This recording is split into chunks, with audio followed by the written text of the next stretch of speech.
Wecenza lambe gakho nangiyashisa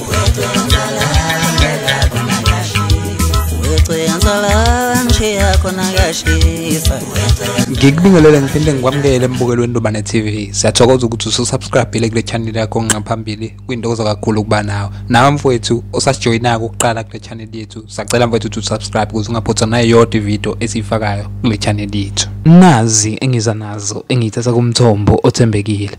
Kuzana mfoka Mpungose seyifaka enkingeni lapha enkundleni zakhe zokuxhumana ngokuthi ke afake isithombe lesi engikufakele sona lapha ku screen sakho umbukelo othandekayo. Wasewabhala lapha ku caption wabhala wathi the ambassador of the people. Abantu ke nowabalandeli abamaskandi abaningi baye bethutheleka balapha ku comment section beyobhala lapha bekhombisa ukunganami kwabo mayelana nalesisenzo sikaMfoka Mpungose lapha ngoba ke siyesakutholele enye comment lapha evela kumlandeli esoligcina igama lakhe lapha.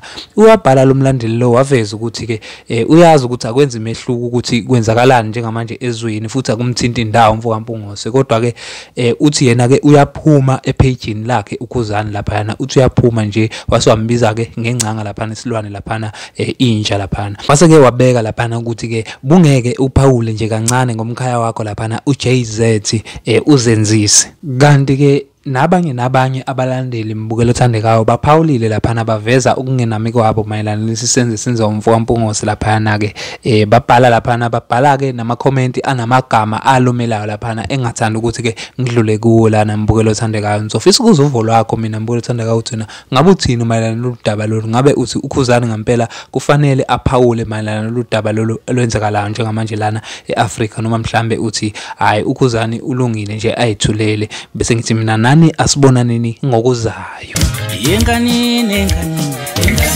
siyofela khona